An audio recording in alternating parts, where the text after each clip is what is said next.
Hello everyone, hope you're all having a fantastic day.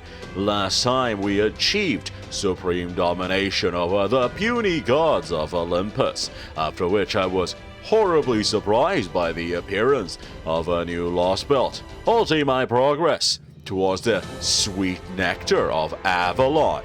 You see, Dahlman was quite salty over the fact that I forgot to mention him in my last video. As a result, out of bitterness, he created a whole-ass new Singularity for the sole purpose of cock-blocking me from Avalon. Of course, I, having realized this, could not stand for this outrage. I have been hyped for Avalon for days now, and this shitty reject dares to stand in my way, not on my watch.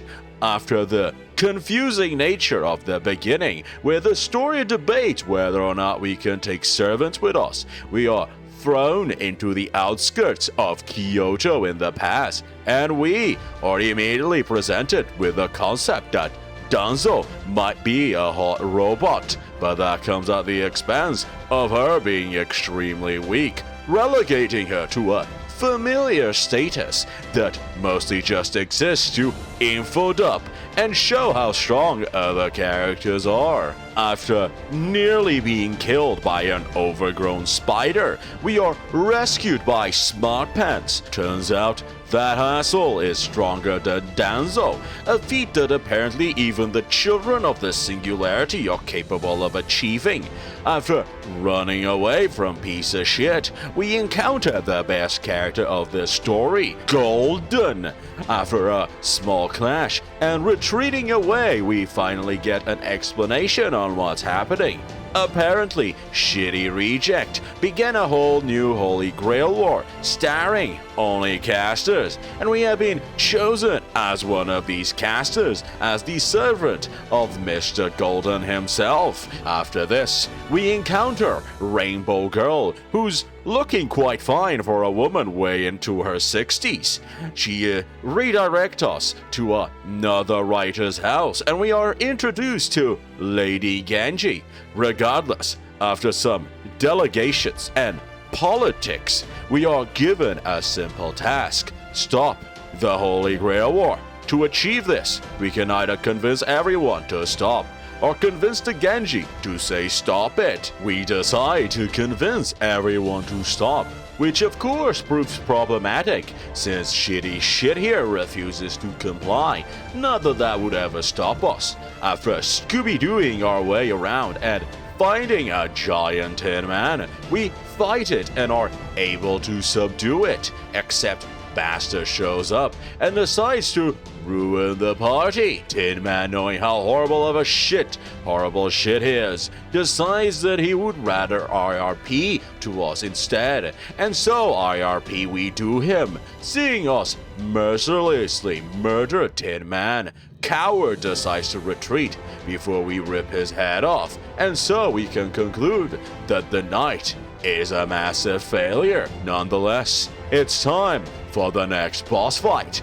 The Unis are here, and they want to party. Unfortunately, their partying involves mass destruction, so we must put a stop to them, and quickly. But not before Shuten reveals that she is a master now, and her caster oh god, why does this story have so many shit people? After a fierce fight, the Unis retreat. To where, you may ask? Well, it seems they are trying to reach second best character of the story, Mama Raikou. Turns out, Raikou is another master, and her servant is a child. This is by far the best scene in the whole story. I don't think I've ever seen a character be this happy in any of Fate works. What could possibly go wrong? In this nursery rhyme was attacked and she's bleeding to death, and Raiku's about to go full nuclear on the whole city. Luckily, after a quick fight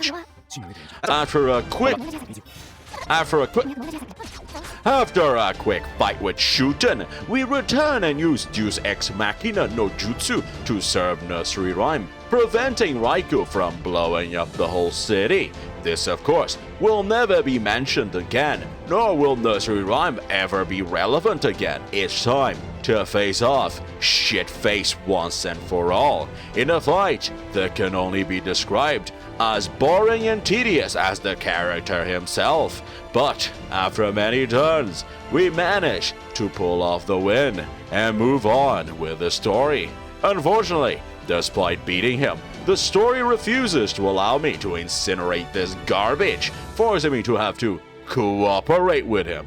Look, Medea, I don't really want to question your taste in man, but you really aren't making a case for yourself here. After this, we finally managed to convince everyone to stop, except Dahlman had an ace up his sleeve. You see, Dahlman had peered back into the past of FGO, looking into the nightmare of the early singularities. He attempted to recreate the Hell of Rome once more. However, in a twisted fate, the Rome singularity proved far too great for him to control, and so instead he decided to go for the second worst thing of past singularities, the boss rush finale of London.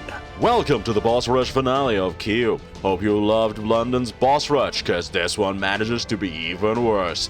Our first two enemies, Riceman and Commando Fox. Apparently the Riceman is super strong, something which surprised me since he did absolute jack in Camelot. That said, Commando Fox is quite terrifying. You see, FGO players might not know this, but Commando Fox and Raikou have fought in Fate before, and while at the time the match was pretty much equal, it all changed with Commando Fox finally using her Noble Phantom that she hates to use, resulting in Raikou losing, meaning that Commando Fox is stronger than our strongest unit. So how in the world did we defeat them? Well, we beat them by interrupting their Noble Phantoms, of course. Okay, I'm not gonna lie, I actually laughed at that. Wait. Huh? Wait, is this... Hold on, is this the actual logic? However, the fun very quickly went away once the story tried to justify why Fatal Ataraxia is lying. But never mind that, boss, because it's time for the next one. And it was at this point that I started to notice a trend with this story. Apparently, every character has 5 to 10 different names, and the author seems to enjoy to remind you of all of these names every time they show up. Well, you know what? You can play at this game. You see, throughout this video, I have been calling this little man here different names all the time, and since the author seems to insist in saying all the names all the times, I think it's only fair if I do the same. So, from now on, you are called Smart Pants, asshole, piece of shit, shitty shit, horrible shit, coward, shit-faced, garbage little man. Anyway, it's time for Uchiwa Kamaru to show up. However, it seems that she has entered a cheat code against the Genji that caused them all to IRP. So we go to the Uni to fetch some help after recruiting Shuten and ignoring the fact that she ruined this wholesome moment. Just for the lols, we proceed to ignore all of the anti-Genji sheets and having a Genji beat Uchiwa Kamaru. I legit can't understand this story anymore. Was the author drunk or something while they were writing this? But we have no time to dwell in this question. After all, one boss went down, which means it's time for the next boss, Miss Monster Girl Uni Girlfriend, an actual goddess, you know. After the 10th or more gods we had to face, simply throwing in a god doesn't really have that big of an impact anymore. However, hearing my lack of excitement, the author proceeds to use the power of bullshitting by claiming that this goddess is on the same level as the Olympian gods we just faced, which I just could not help but laugh at the absurdity. This laughter only grew more as she proceeded to be munched by a tree instantly without putting a fight. I'll be honest, my memory is a little bit hazy here, mostly because Dahlman reverted into a cartoon villain and began to spout the works of Satan, and he would become an evil god. So, we promptly cut him in half to shut his mouth, but not before I had to go through his drooling and boring fight.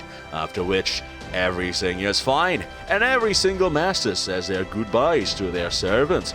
Raikou to nursery rhyme, Gintoki to us, and of course, Smartpants, asshole, piece of shit, shitty shit, horrible shit, coward shit, face garbage, little man to Medea Lily.